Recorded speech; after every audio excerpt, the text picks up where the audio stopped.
비치고 있는 개인주의적 가정을 전제로 합니다. 개인이 받는 정신적 스트레스는 개인이 자라온 배경과 마음의 태도 그리고 처신 방법에 달려있다는 가정하에 다루어지기 쉽기 때문에 목회 신학자 브루스 로저스 버는 현재 주로 유통하고 있는 정신치료는 피해자를 탓하는 세련된 연습으로 볼 수 있다고 주장합니다. 목회 상담학은 이러한 개인주의적 심리학의 가정을 넘어서 커뮤널 컨텍스추얼 패러다임으로 전향해왔지만 여전히 개인주의 성향이 강한 서구 연구 문헌에서는 집단적 체험에 대한 고찰은 부족한 편입니다. 제 관찰에 의하면 전쟁을 겪으며 딛고 일어선 우리나라의 경우 트라우마가 사회 전체에 영향을 미친 모습은 트라우마적 사건을 중심으로 개인의 정신적 경험을 설명하는 PTSD와 같은 유형의 트라우마 모델로 설명되지 않는 부분이 많은 것 같습니다. 즉 전쟁은 여러 세대에 걸쳐 긴 기간 동안 복잡한 모습으로 한국 사회 전반에 영향을 미쳤고 집단이 함께 전쟁을 경험했기에 그 경험이 삶의 공적인 배경이 되었습니다. 개개인은 자신에게 미친 전쟁 트라우마의 직접적 영향을 반추해볼 동기와 여지를 갖지 못한 채 그 영향 아래 성장하게 되었습니다. 이러한 집단적 트라우마 경험을 제프리 알렉산더, 닐 스펠서 등의 사회학자들은 사회적 트라우마라고 하고 거기서 문화적 트라우마가 파생한다고 봅니다. 조금 넘어가겠습니다. 트라우마는 공동체가 함께 겪은 트라우마를 바탕으로 분별적인 기억을 형성함으로 만들어집니다. 한 집단이 트라우마 경험을 바탕으로 그 경험에 대한 기억을 정리하고 해석하면서 그 집단은 공공의 정체성을 갖게 됩니다. 문제는 이러한 문화적 트라우마의 기억을 선별하고 해석하는 것은 지극히 정치적인 과정이라는 것입니다. 베리 스왈츠는 기억의 정치성을 고려할 때 그룹의 이익을 대변하면서 동시에 진리인 기억은 비정상적이다라고 합니다. 미셸 푸코에 의하면 박물관과 같이 집단의 기억을 저장한 제도적 장치들은 그 문화의 권력을 구현하고 그러한 권력은 기억을 결정합니다. 이러한 기억의 권력 구조를 볼 때 집단의 트라우마를 이해하기 위해서는 집단의 기억이 문화적 산물로 굳어진 것보다는 유연성이 있고 유동성이 있는 곳에서 찾아보는 것이 필요합니다. 이런 기억은 어떤 문화의 자리에 가라앉지 않고 다른 기억과 부딪힐 때 다른 방향으로 튀어나갈 수도 있는 정착되지 않은 기억일 것입니다. 이런 역사의 기억이 현재와 상호작용을 하는 현상을 표현하는 개념으로 저는 스펙트럴리티를 소개합니다. 스펙트럴리티는 유령을 뜻하는 스펙터에서 파생한 탈식민주의 개념입니다. 과거의 경험이 현재의 삶의 그림자처럼 서려 있는 현상을 표현하는 개념입니다. 조금 넘어가서요. 그러나 스펙트럴리티는 단순히 과거 경험의 영향이라는 정적인 개념에 한정되지는 않습니다. 스펙트럴리티는 유령과 같은 성격이 있습니다. 우선 누군가가 경험하지만 그게 언제 누구에게 일어날 것인지는 무작위적입니다. 신학자 존 카푸토에 의하면 스펙트럴리티는 과거에서 유래하나 미래를 변화시키고자 하는 의도성을 지닌 현상입니다. 마치 우리 전설에 나오는 한 맺힌 유령이 한 풀어달라고 애원하는 것처럼 정의를 구현하고자 하는 의도가 스펙트럴리티에 담겨 있습니다. 카푸토는 이러한 의도성을 call, 즉 부름이라고 표현합니다. 이런 의도성은 보이지 않는 스펙트럴리티에 인격 내지는 주체성을 부여하므로 스펙트럴리티를 대면하는 것은 늘 관계적입니다. 여성학자들은 보이지도 명명하기도 어렵던 경험을 표현할 수 있는 매우 적합한 개념으로 이 개념을 환영했습니다. 성서신학자 로라 도널슨은 Gospel Huntings라는 논문에서 작 데리다, 가야트리 차크로보르티 스피박, 에브리 골든과 셰런 패트리샤 홀랜드 같은 지식인들의 작업을 통해 스펙트럴리티는 일상에 보이는 세계 안에 보이지 않는 것들을 인정하는 강력한 수단이 되었다고 말합니다. 과거의 이야기로 현재 이야기를 풀어보라는 스펙트럴리티의 의도성은 기존 헤게모니의 이야기의 흐름을 방해하며 제3의 변화를 일으킵니다. 도널슨에 의하면 이러한 변화야말로 여성학이 성취하고자 해온 변화입니다. 다음 장으로 넘어가겠습니다. 이 연구는 따라서 한국 전쟁이라는 집단적 트라우마를 바탕으로 형성한 문화적 트라우마 뒤에 숨어있는 스펙트럴리티를 찾아보는 작업으로 사실은 이 큰 책을 쓰는 프로젝트의 일부입니다. 이 연구는 두 차례의 심층 인터뷰로 전쟁을 경험한 두 세대의 이야기를 들어본 후 두 인터뷰를 분석하면서 연구자에게 다가오는 스펙트럴리티를 해석하여 그 결과를 실천신학적으로 고찰합니다. 첫 번째 인터뷰는 미국 남가주 지역의 75세 이상의 개신교 기독교인들을 대상으로 이루어졌고, 두 번째 인터뷰는 미국 뉴욕과 뉴저지의 60세 이상 70세 미만의 개신교 여성들을 대상으로 이루어졌습니다. 이 논문에서는 그중 여성들의 이야기에 집중합니다. 이 인터뷰를 해석하면서 만난 스펙트럴리티의 부름은 현재의 경제체제 하에서 고통받는 이들을 향해 유교적 가부장제에서 출발한 나눔의 경제에 담긴 공동체 중심의 경제 가치를 통해 인간적 가치를 회복하라는 요구입니다. 이를 보이기 위해 저는 이 논문의 구조를 다음과 같이 구성합니다. 우선 인터뷰를 분석하여 연구 참여자들의 목소리를 통해 표현된 나눔의 경제 가치가 지닌 성격을 정리한 후 그들의 목소리에서 찾아낸 스펙트럴리티가 현재 어떤 목소리를 들려주고 있는지 분석하겠습니다. 그리고 이 분석을 통해 목회 신학적인 고찰을 끌어내고자 합니다. 인터뷰 분석, 유교적 가부장제의 역동입니다. 전쟁으로 자신의 본거지를 떠나 가족들을 데리고 피난을 간 가장들은 사회 기반이 흔들리면서 가부장제 안에서 기본적으로 가지고 있던 경제적, 사회적, 자원, 권위 등을 상실했습니다. 전후 세대를 회상하는 여인들의 기억 속에서 아버지들은 주로 폭력적입니다. 그래서 제가 여기서 얼마나 폭력적이신지를 쫙 설명을 하는데요. 다시 한 페이지 넘어가서 44페이지로 가겠습니다. 그러나 흥미롭게도 여러 여성들이 주체적으로 자신의 욕구와 의사를 표현하고 지도력을 발휘하는 힘 또한 가부장제도 좀 더 구체적으로 유교의 양반 문화에서 흘러나오는 것을 볼 수 있었습니다. 간호사로 신학생인 남편과 미국에 이민 간 80세 조선영 사모가 일제강점기 직후에 초등학교를 다니면서 자신이 발휘했던 어른스러운 마음을 이야기합니다. 해방 후 초등학교 2학년 때 반장이 된 조사모는 그 당시 일제시대의 잔재로 교실 앞에 달린 태극기에 절을 하고 교실에 들어가고 나가던 습관에 저항한 기독교 학생들을 대신해서 종아리에 회초리를 맞았다고 합니다. 이렇게 다른 학생들을 보호하고 살피는 리더십은 학부형 회장으로 있었던 아버지의 리더십을 꼭 닮았습니다. 집에 와서 놀고 있는 딸의 다리에 맷자국이 있는 것을 보신 아버지는 그건 너희들이 해결할 일이 아닌 것 같다라고 하시며 학부형들과 지역 목사들을 모아 교사들을 만나 문제 제기를 합니다.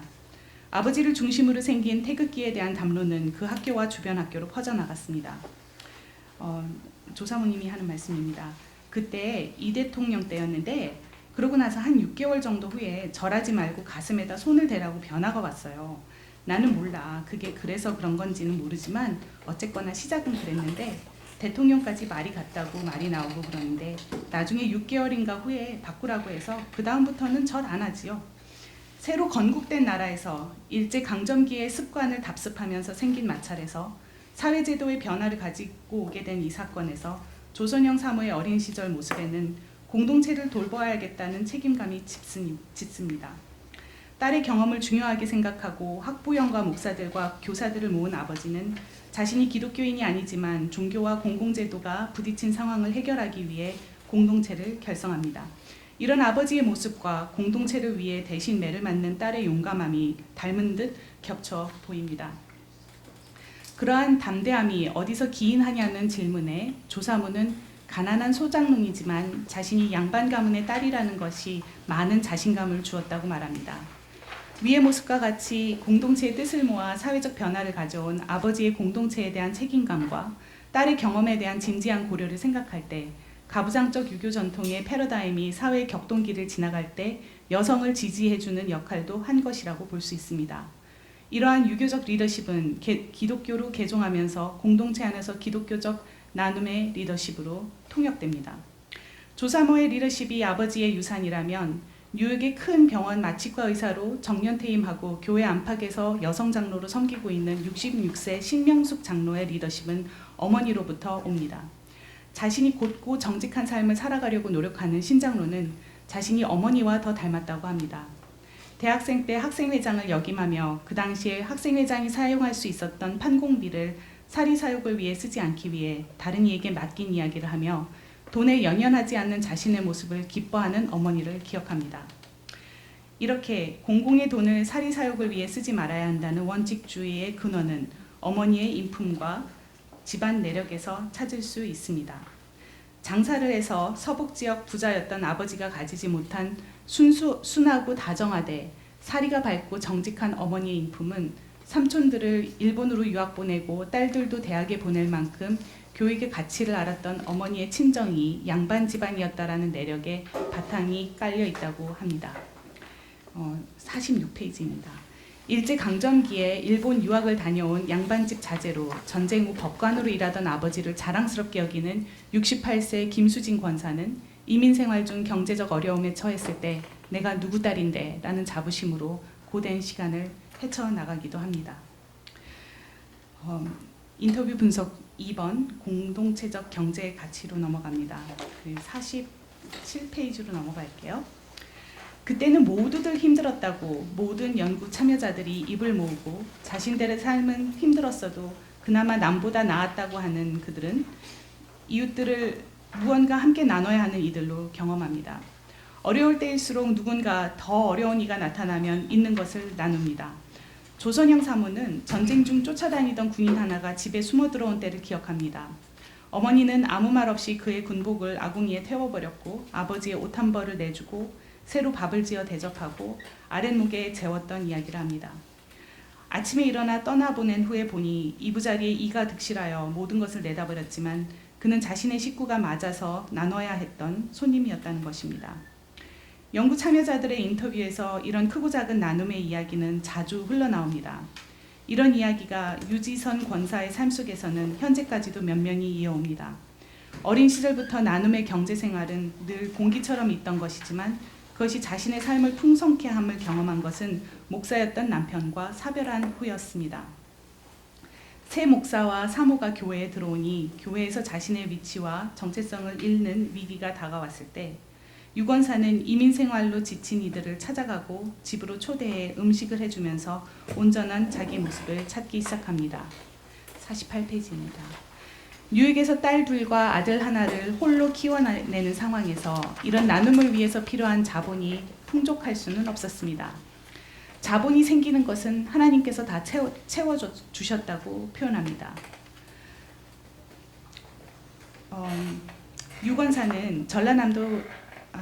유권사는 자신의 신앙 내력을 일제 말기에 신안군 일대에서 전도하던 문준경 전도사의 사역에서 찾습니다.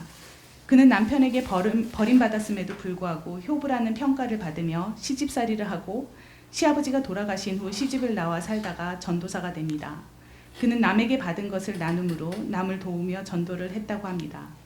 유권사는 유치원을 차려 교육계에 종사하는 만큼 정부의 요구사항이 많고 편치 않게 구사하는 영어로 행정일을 보는 것이 쉽지는 않지만 살림을 그럭저럭 꾸려나갑니다. 그러나 나눔을 위한 자본의 기반은 주어진 것을 아끼는 것이었습니다. 유권사님이 하는 말씀입니다. 우리 선생들 보면 뭐가 엎질러지면 페이퍼 타월을 손에 둘둘 말아가지고 쓰잖아요. 한두 장 뜯었으면 될 텐데 종이도 그렇고 그러면 너무 아까워요. 저는 버리는 것은 죄라고 생각해요. 저는 선교를 많이 다녔거든요. 다 가보면 못 살고 어려운데 그런 사람들한테는 얼마나 귀하고 그런 것인데 여기서 너무 버리는 것을 보면 그 사람들에게 전해주든지 다른 방법으로 누가 쓸 수 있게 하든지 해야지. 49페이지로 넘어갑니다. 다른 사람과 나누기 위해 아껴 쓰는 것은 소비가 바탕이 되는 신자유주의적 자본주의에 역행하는 것이 아니겠냐는 질문에 다음의 대답이 돌아왔습니다. 한참 어려울 때 아는 권사님이 우리 경제 좀 살리자 그러면서 자기가 점심을 산대요. 다들 너무 안 쓰고 아껴 쓰니까 경제가 안 돈다고. 그래서 돈을 쓰고 그러는 게 결국 경제를 살려서 다른 사람들을 위해서 하는 일이라고. 심지어는 자본주의적 발상조차도 공동체와의 나눔에 기반합니다. 이렇듯 경제생활과 신앙생활의 유기적 연결은 나눔의 부산물로 무엇이 어떻게 채워졌는지를 이해하면 좀 더 자세하게 나타납니다. 무언가를 누군가에게 나눠주면 다른 이들이 자신에게 무언가를 주어서 자본주의 개념 안에서 이득이라고 해석할 수 있는 부산물이 생기기도 하는데 유권사는 그것을 하나님의 채우심으로 이해합니다. 큰딸이 그러잖아. 누가 아파가지고 과일을 갖다 주고 왔거든요. 그러고 났더니 과일 상자들이 막 들어오는 거예요. 이것 봐, 어제 엄마가 병원에 가져다 드렸더니 이만큼 많이 들어왔네. 참 이상하게 하나님이 나누고 나면 그 이상으로 항상 채우더라고요. 큰 부자는 아니지만 하고 싶은 거 다 하고 살잖아요. 그러나 이 채우심은 딱히 늘 경제적 이득만으로 설명되지는 않습니다. 그런데 하나님께서 이상하게 그렇게 채우더라고요. 어떤 사람들, 혼자 있는 사람들 굴비를 구워줬잖아? 그랬더니 자기가 딱 그게 먹고 싶었는데 할 시간도 없고 아파트에서 냄새 날까봐 못 먹던 것을 해주었다고 좋아해요. 고기를 해주면 자기가 요즘 먹고 싶은 것을 딱 해줬다고 이상하더라고요. 다시 말하자면 남들에게 나눠준 것들을 받은 이들이 경험하는 만족도와 경제적 효율성 또한 이 체험에 대한 이해의 기반이 됩니다. 생활의 목적이 소비를 통한 만족도를 얻는 것이라고 한다면 이 나눔이라는 활동이 가지는 만족도는 상당히 크다고 합니다.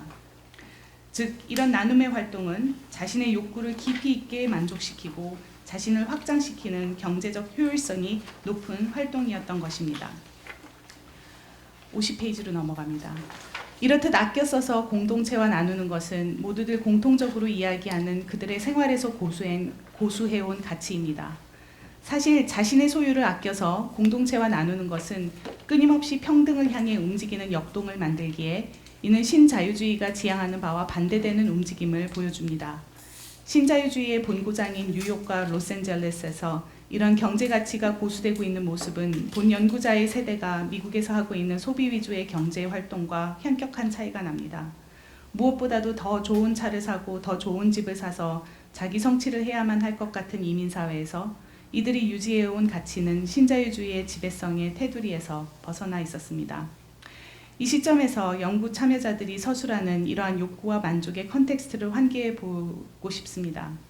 전쟁과 그로 인한 여러 모양의 피폐가 가지고 오는 고통이 전제가 되나 그들의 목소리는 피해자의 목소리가 아니었습니다.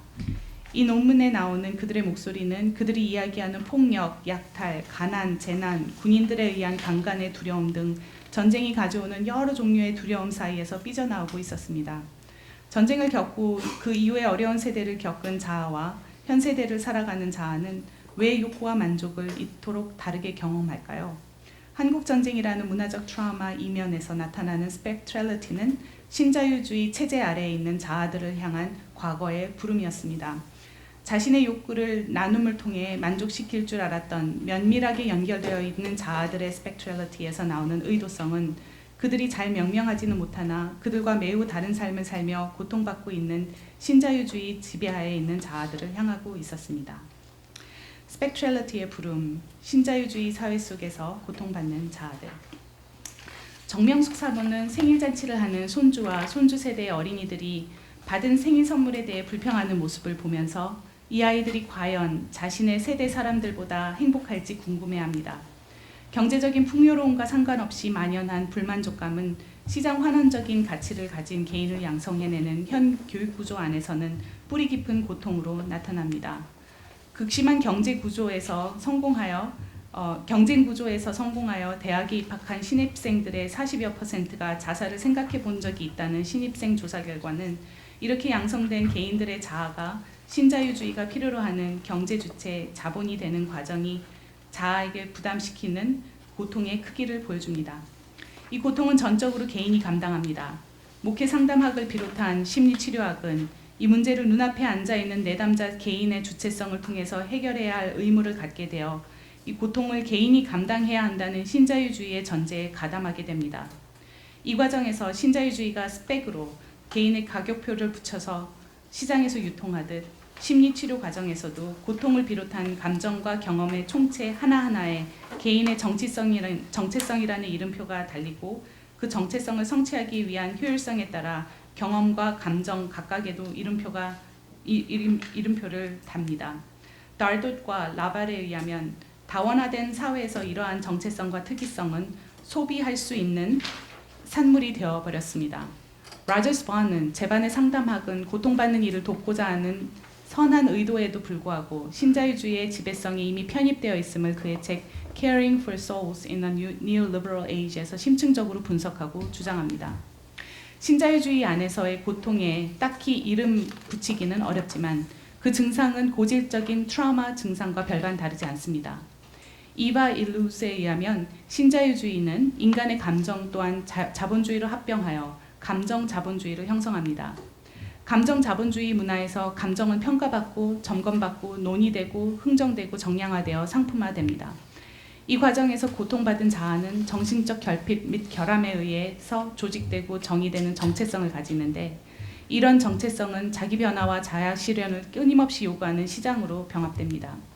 이렇게 자아 실현을 향해 나아가는 개인들을 위해 시장은 공평함을 제공하지 않고 균등한 기회를 제공한다고 개인의 합리성을 유혹합니다. 이 균등한 기회는 결국 이 기회를 잡아 경쟁에 살아남은 이들을 시장이 자본으로 활용하고 나머지는 사센의 말을 빌리자면 내뱉어 버립니다. 내뱉음 현상은 소위 좋은 직장으로 여겨지는 대기업에 입사를 하더라도 40, 50대에 퇴직하여 창업을 해야 하는 이들이 수두룩한 우리 사회의 모습을 표현하기도 합니다. 신자유주의 경제체제에서 갈수록 많은 인구가 이렇게 필요에 의해 창업을 해야 하는 gig economy 혹은 on-demand economy라고 불리는 경제활동 체제에서 생활하게 됩니다. 달돗과 라바를 인용하며 라저스와는 신자유주의 시장에서 외로운 개체로 일하는 모든 이들은 각 개인의 작은 철장을 건설할 의무를 부여받았으며 이 고립된 노동자들이 겪는 고통, 즉 분열, 의기소침, 우울증, 중독, 비인간화, 과다 자극 등의 증상은 만성적인 트라우마의 증상과 다르지 않다는 점을 지적합니다. 그러나 이러한 고통은 우리가 신자유주의 시대 이전에 알고 있던 고통과 질적으로 다릅니다. 연구 참여자들이 겪은 전쟁의 고통에 경제적인 고통이 포함될지라도 그들은 나라라는 제도와 이념, 교회, 가족 등의 제도 안에 연결되어 고통을 경험했다면 신자유주의가 가져오는 고통은 각각의 연결고리가 끊어진 상태에서 경험됩니다. 이 고통은 개인의 내면과 능력의 문제로 치부되므로 겉으로 보이지 않습니다. 고통이 보이지 않는 것은 문제입니다. 감정을 사회적으로 해석한 세라 에메드는 고통은 보통 다른 이들이 경험하지 못한다. 그래서 남들이 경험하는 고통은 내가 경험하지 못하는 사적이고 외로운 경험으로 묘사되곤 한다. 그러나 다른 이들의 고통은 공공담론에서는 집단적, 개인적 반응을 요구하는 것으로 표현된다고 말합니다. 즉 고통은 사적인 감정 같지만 집단을 움직이는 사회적 작용, 더 나아가서는 정치적인 작용을 한다는 것입니다. 고통은 공감대를 형성하여 공동체를 형성할 수도 있습니다. 다시 말하면 위에서 언급한 고통은 각 개인의 고립된 투쟁에서 발생했으나 공동체를 형성하는 공감대가 형성되면 어떤 대책이 될 수 있지 않겠냐는 것입니다. 그러나 애석하게도 이 고통이 눈에 보이지 않는다는 것은 매우 치명적입니다. 아메드는 고통을 드러내는 것은 진정성이 있는 공동체를 형성하고 유지하는 데 결정적인 역할을 한다. 모든 다른 이들이 그 고통을 인정하고 인증할 때 고통을 경험하는 자와 그것의 증인이 연결되기 때문이다 라고 합니다. 이렇게 해서 인증된 고통은 이 세상에서 일어난 한 사건으로 인정을 받습니다. 즉 보이지 않고 떠도는 고통은 그 역사성이 인정되지 않습니다. 이러한 고통은 있는 듯 없는 듯 하면서 존재하는 프랙탈리티와 유령과 같이 떠도는 듯한 스펙트럴리티를 갖게 됩니다. 이 개념은 사실 제가 다른 논문에서 썼던 것을 해서 소개하고 있습니다. 라저스 바운에 의하면 세 가지 서열의 고통이 있다고 합니다. 1차적 고통은 인간이 겪게 되는 죽음, 상실, 이별, 병, 장애, 재앙, 분쟁, 육체적 고통 등입니다. 2차적 고통은 직접적이든 간접적이든 인간의 악에 의해 살인, 폭력, 약탈, 거짓같이 개인적으로 일으키거나 전쟁, 집단 폭행, 노예화, 억압적인 노동력 착취, 인종주의, 성차별주의 등 정체성에 대한 탄압 등의 집단적 악에 의한 고통입니다. 3차적 고통은 이런 식으로 정의가 쉽게 내려지지 않습니다. 신자유주의 밑에서의 고통처럼 3차적 고통은 어떻게 형성되었는지에 대한 뚜렷한 내러티브가 없고 오히려 그것을 느끼는 이가 자신의 잘못으로 버림받은 것 같아 실패감과 모멸감을 느낍니다. 3차적 고통을 주는 이는 얼굴이 없지만 그것이 악이라고 명하면 그 고통을 잘 설명하는 듯도 합니다. 라저스 바운은 계층의 차이에서 오는 2차적 고통은 거의 모든 노동자들이 어디서 오는지 안다고 합니다. 즉 갑질하는 상관, 불평등한 회사 규범, 억압적인 노동 환경, 오르지 않는 월급 등 그 출처가 분명합니다. 그러나 각자가 창업자가 되어야 하는 사회에서 점점 더 많은 이들이 더 이상 자신의 고통의 출처를 모릅니다. 가족구조 이론은 이런 알지 못함이 사회구조를 얼마나 불안하게 만들 수 있는지를 보여줄 수 있습니다. 이 불안함으로 인해 구성원들은 가장 문제가 있어 보이는 구성원을 지목하여 문제아로 낙인 찍습니다. 그러나 3차적 고통의 원인은 지금까지 살펴본 바와 같이 신자유주의에 보이지 않는 손인 것입니다. 우리 사회가 이 3차적 고통을 어떻게 명명하고 있든지, 즉 우리 사회의 문화적 트라우마가 어떤 내러티브를 담고 있든지, 이 연구에서 나타난 스펙트럴리티는 과거의 문화적 트라우마 뒤에 숨어있는 유교적인 공동체주의에서 기독교로 건너온 나눔의 경제의 가치 체계를 기억하라고 속삭입니다. 어찌 보면 어려서부터 어른들로부터 듣던 조각조각의 이야기를 닮았지만 조각들을 이어보니 잔소리처럼 들리던 목소리 뒤에 자아와 공동체를 동시에 살릴 수 있는 가능성이 담긴 가치 체계가 보입니다. 로저스 바운은 영혼은 집단성이라는 집에서 산다고 말합니다. 그는 영혼을 지탱해 줄 수 있는 집단성은 역사성이 있는 깊이 있는 연대이다. 그러므로 영혼은 과거의 지속성을 가지고 연결된 기억으로 산다. 그러나 이런 역사적인 공동체들은 또한 미래를 기약하며 즉 희망으로 살아간다고 말합니다. 다시 말하면 자아가 지탱되기 위해서는 과거의 연속상에서 미래로 이어질 수 있는 공동체의 기억이 필수적으로 필요한 것입니다. 이런 역사적 이해의 절실함은 제가 미 대통령 선거 과정에서 떠오른 백인 우월주의를 보며 절감하게 된 점입니다. 신자유주의의 3차적 고통에 치인 백인 군중은 치열하게 집단을 필요로 했고 그들은 군중을 집단으로 결속시키기 위해 적이 필요했습니다. 그들이 선택한 것은 백인이 아닌 이들이었습니다. 그리고 그들의 주장을 지탱할 역사적 기억으로 신나치즘을, 그들을 결단시킬 상징으로 스와스티카를 선택하였습니다. 신자유주의가 개인들을 고립시키는 방법으로 다원주의를 양껏 활용하고 있다는 사실을 고려하면 그들이 선택한 논리는 사실 반신자유주의 논리라는 것을 이해할 수 있습니다. 이들이 3차적 고통에 대항하기 위해 선택한 역사적 기억의 폭력성을 볼 때 정의로운 역사의 기억을 가질 수 있다는 것은 축복이 아닐 수 없습니다. 이런 면에서 기독교가 전파되기 이전의 역사로 이어지는 나눔의 경제가치의 스펙트럴리티는 영혼을 담아볼 만한 공동체적 가치라고 보입니다. 이 스펙트럴리티가 보여주는 사회 전반에 걸친 3차적 고통은 신자유주의의 기본 합리성에 대항할 만한 역사적인 연결성이 있는 다른 체제를 필요로 합니다. 이 논문에서 보여준 두 경제 가치의 차이를 욕구와 만족의 역동에서 찾는다면 비교 신학자 존 세터만이 종교를 욕구를 조직하는 체계라고 정의한 것은 시사하는 바가 큽니다. 그는 우리에게 신약 성서에서 예수께서 조심하라고 지적하신 타 종교가 하나밖에 없다는 사실을 지적합니다. 그는 마태복음 6장에 나오는 한 사람이 두 주인을 섬기지 못할 것이니 너희가 하나님과 재물을 겸하여 섬기지 못하느니라 라는 말씀을 인용합니다. 이 말씀에 나오는 재물은 원문에 재물을 의인화한 맘몬이라는 아람어를 그리스어로 번역하지 않고 담아내고 있습니다. 재물을 신격화하지 말라는 예수의 우려는 이미 현실이 되어 있습니다. 신학자들은 시장 경제는 신학적인 문제라고 입을 모으고 있습니다. 마크 C. 테일러는 다음과 같이 말합니다. 신과 인간의 관계는 현대의 시장을 이해하는 문제의 핵심이다. 칼뱅주의는 번성하는 시장 경제를 위해 길을 놨을 뿐만 아니라 시장의 활동을 해석하고 정당화하기 위한 이론 또한 제공했다. 보이지 않는 손의 이미지를 처음 사용한 사람은 아담 스미스가 아니라 존 칼빈이다. 이미 1921년에 월터 벤저민은 자본주의는 근본적으로 소위 종교가 제공했던 불안감, 괴로움, 불안정감 등의 재반 문제들의 해결안을 제공한다고 했습니다. 그는 자본주의가 근원적으로 종교적 현상이라고 결론을 내립니다. 교회가 당면한 가장 중요한 문제가 세속화라고 보는 시각은 이런 면에서 핵심을 잘못 짚고 있습니다. 신학자 조르 리거가 말하듯 실제적인 문제는 자유시장의 신들을 숭상할 것을 전파하는 숨겨진 종교성입니다. 윤리학자 하비 콕스는 신문의 경제란을 보면서 경제적인 담론들과 신학적 담론이 얼마나 닮았는지를 보여주며 The Market as God이라는 책에서 시장 경제의 신학을 풀어나갑니다. 그가 관찰한 시장이라는 신은 전지전능하고 무소부재하며 카톨릭 교리에서 성만찬식의 떡과 포도주가 그리스도의 몸과 피로 성변화하듯이 시장에서는 역성 변화가 일어나 인간의 몸과 피가 상품화되어 버린다고 합니다. 이런 현실에서 브루스 로저스 바운은 묻습니다.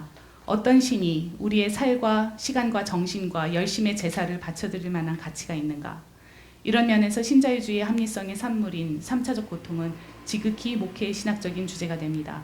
더 나아가 신자유주의의 합리성이 얼마나 우리 교회와 목회적 돌봄에 침투해 있는지 분별해 나가는 것은 우리가 치열하게 실행해야 할 과제입니다. 이 연구를 통해 나타난 스펙트럴리티는 나눔의 경제 원리를 신자유주의의 대안을 찾는 이에게 참고하라고 합니다. 전쟁이라는 사회적 트라우마 속에서 나눔의 경제 원리가 유교와 기독교의 접점을 통해 잘 형성되었다는 점, 그리고 그 접점에서 선비 문화가 가지고 있었던 공동체 의식이 가부장제가 흔들릴 때 딸들과 어머니들을 통해 기독교 안으로 흘러 들어왔다는 점은 본 연구자에게 신선한 감동을 주었습니다. 여성신학, 탈식민지주의 등 해방신학적인 관점을 가진 목회신학자로서 유교의 가부장제가 가져다준 아픔들을 수없이 되뇌어 봤으나 이 작업이 가져오는 역사와의 단절감 또한 아쉬울 수밖에 없었습니다. 어려운 시기에 전통에서 받은 힘으로 살아나간 여인들의 이야기의 힘을 여기에서 다시 한번 되짚습니다. 그들이 이야기하는 나눔의 경제 가치는 신자유주의가 궁극적인 목표로 표방하고 있는 행복에 신자유주의의 방법론이 말하는 방향과 반대 방향으로 도달합니다. 즉 더 구매하고 더 소비하여 행복해지라는 신자유주의에 대항해 덜 쓰고 나누라고 합니다. 놀랍게도 나눔의 경제는 신자유주의가 창출하는 3차적 고통을 다방면에서 해결할 수 있을 것 같습니다. 개인의 고립을 없애고 공동체의 역사적 기억을 회복하며 깊은 만족을 통해 자아를 회복합니다. 경제적인 문제가 신학적인 문제로 우리 삶에 깊이 들어오기 때문에 이 문제를 자각하고 목회적 돌봄에 임해야 할 일입니다. 뿐만 아니라 나 자신의 신학과 돌봄이 얼마만큼 신자유주의의 합리성에 의존하고 병합되었는지는 목회 상담자가 필수적으로 점검해야 할 부분입니다. 감사합니다. 네.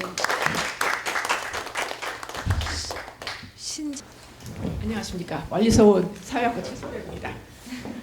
사실 제가 박희규 선생님의 나눔의 경제 원리와 신자유주의 제목을 듣기 전에 저한테 논평을 부탁했을 때 제가 말씀을 드렸어요. 근데 내가 신학을 모르는데요. 그랬더니 이게 교류하고 확장을 위한 거라서 너무 심대한 확장이 아닐까 이런 말을 했었습니다. 근데 제가 이 논문을 읽고 나서는 굉장히 두 가지 면에서 이제 박희규 선생님이 저에게 이 논문을 논평을 해달라고 한 부분에 대해서 감사를 드리고 싶은데요. 첫 번째는 저 여기서 있었습니다. 저 1년 제가 인문대 그쪽에서 인문과는 있었거든요. 사실 그때는 사과대가 분리되기 전이었어가지고 제가 1년 있었는데 여기를 다시 와서 이렇게 발표를 하게 돼서 멀리서 왔다고 하셨지만 저는 여기 이제 다시 돌아온 것 같은 느낌도 들어서 일단 좋고요. 그 다음에 이제 두 번째로 이제 저의 이제 또 첫 번째 설렘이라고 했을까? 제가 유학 가서 첫 번째 썼던 논문이 종교사회학 논문이었어요. 근데 저는 이제 뭐 선생님들 같이 뵙더라도 제 이제 세부 주제에 대해서는 잘 말씀을 안 드리는데 저는 문화사회학을 전공을 했고요. 그래서 문화사회학을 전공하러 이제 미국에 가서 논문을 제일 처음 썼던 게 왜 한국에서만 이렇게 기독교가 급속하게 발달을 했는가 이런 거에 대해서 논문을 썼었고 그때 이제 물론 굉장히 좋은 논문이라고 첫 번째로 이제 칭찬을 받았던 논문이라서 굉장히 기억이 오래 남았습니다. 지금까지도 아주 저의 이제 설레임이라고 얘기할 수 있는데요. 처음에 얘기를 들었을 때는 신학하고 사회학이 무슨 상관이 있을까라고 생각을 했는데 제가 돌아보니까 이 종교라는 부분하고 이제 사회학이라는 부분하고는 뗄래야 뗄 수 없는 부분이 있고 또 생각보다 이 논문을 읽으면서 제가 잘 모르고 이 논문만 가지고 말씀을 드리는 건 죄송하지만 신학 내에 사회학적 시각이 굉장히 많이 들어가 있다라고 생각이 들어서 기뻤습니다. 그런데 이제 제가 이제 말씀을 드리다가 논평 중에 잘못된 부분이 있다면 이거는 또 제가 신학을 몰라서 그러는 거라고 이해를 좀 해주시기를 바라면서 제가 말씀을 드리도록 하겠습니다. 제가 이 논문을 이해를 하는 건 이제 두 파트로 나누어서 이해를 했습니다. 일단은 첫 번째 파트에서는 한국 사회의 어떤 문화적인 트라우마를 이제 한국 전쟁으로 보고 이 뒤에 숨어있는 어떤 스펙트럴리티, 제가 그 개념을 제대로 이해를 했는지는 모르겠지만 이 스펙트럴리티라는 그 개념, 그것들이 어떤 식으로 현재에 남아있는가 무슨 거를 보기 위해서 인터뷰라는 기법을 사용을 하고 있습니다. 근데 이 인터뷰 기법으로 사용을 하니까 대상자 선정에 있어서 한국 사회에서 오히려 이제 뭐 이 대상자 선정이 한국에서 한 사람이 아니라 사실 미국에 이민을 가서 오랫동안 거기 사신 분들에 대한 인터뷰를 하는데 그거에 대한 이유를 어떻게 찾고 있냐면 사실 한국 사회에서 살게 되면 한국 사회에서 일어나는 여러 가지 정치적인 변혁이라든지 이런 것에 의해서 어떻게 보면 영향을 더 많이 받을 수 있는 반면에 일찍 미국에 유학 가거나 이민을 가서 사신 분들을 원형이라고 본 것 같아요. 아무래도 이런 한국 사회 변화라든지 이런 부분으로부터 자유로울 수 있는 어떤 그런 대상으로서 일찍이 이민 간 분들을 상정을 하고 그분들에게 지금 이야기한 이 cultural 트라우마, 문화적인 트라우마로서의 어떤 그 한국 전쟁에 어떤 영향을 미치고 있나라고 본 것 같고, 그래서 그 분들에 대한 이제 인터뷰를 통해서 끌어낸 부분이 근데 제가 이 부분에 대해서 살짝 지금 헷갈리는 부분이라서 이제 여쭤보고 싶은 부분인데, 이 스펙추얼리티를 저는 이제 컬처럴 트라우마라는 게 한국 전쟁이라고 얘기하는 그 뒷부분에 있는 이 유교적인 어떤 가부장제가 여기로 들어올 때 오히려 기독교라는 그 내에서 서로 상호작용을 하면서 나눔의 경제 원리라는 것을 만들어낸 것이 아닌가. 그러니까 나눔의 공동의 그 경제 원리가 어떤 컬처럴 트라우마에 있었던 스펙추얼리티가 아니라 그 가지고 있었던 컬처럴 트라우마가 어떻게 보면 그러니까 그 이민을 간 그 이민 사회에서 아니면 어쨌든 그 기독교의 정신과 서로 상호작용을 하면서 만들어진 오히려 결과물이 아닐까라는 생각을 했습니다. 그래서 이 부분을 이해를 할 때 이게 그 나눔의 공동체 의식까지가 스피리추얼리티라는 얘기에 대해서는 저는 좀 질문을 다시 한번 해보고 싶었고요.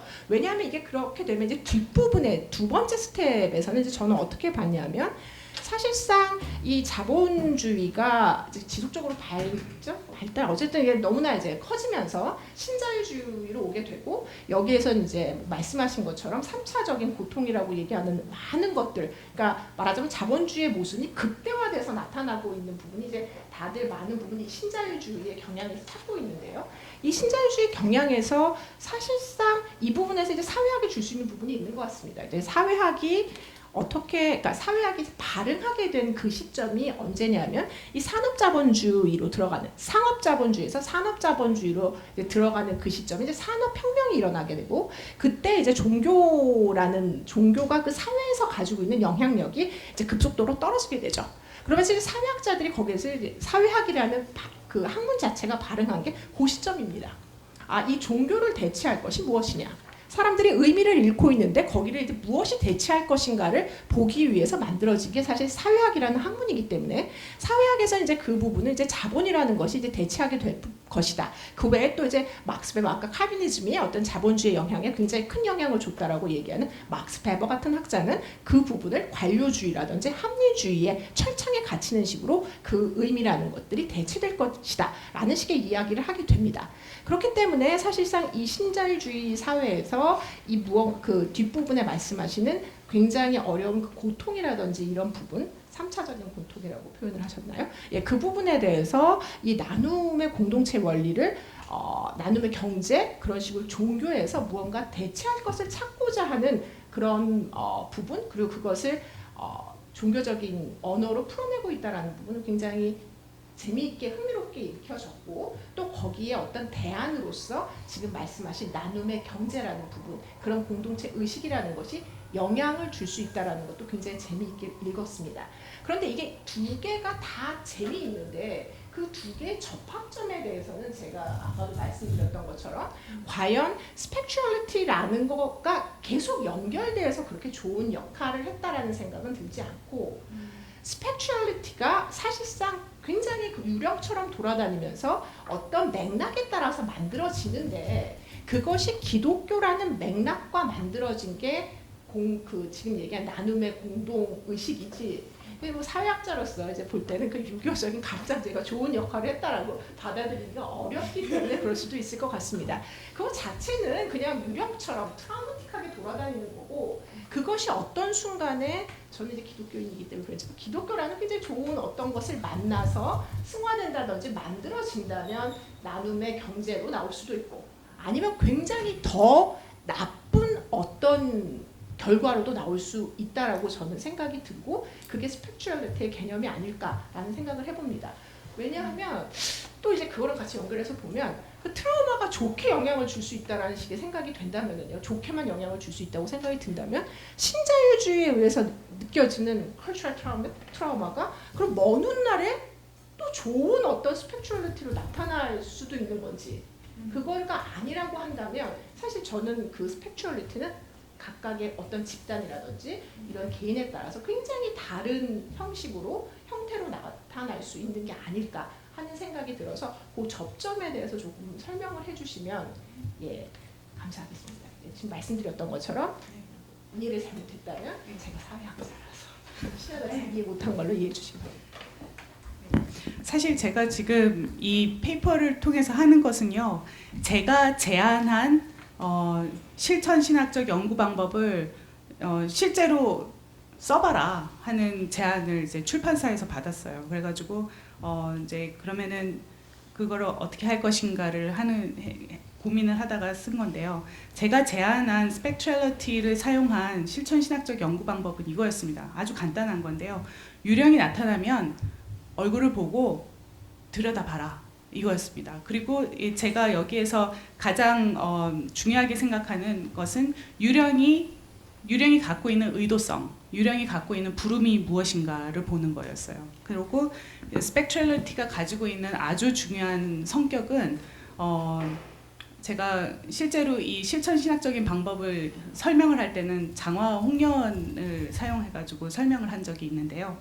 장화와 홍련 이야기를 생각을 해보시면은 장화 홍련을 해친 것은 그러니까 새어머니고 그리고 아버지고 그 주변에 있는 사람들이었는데 장화 홍련에 유령이 나타나는 사람은 거기 사또나리한테 나타납니다.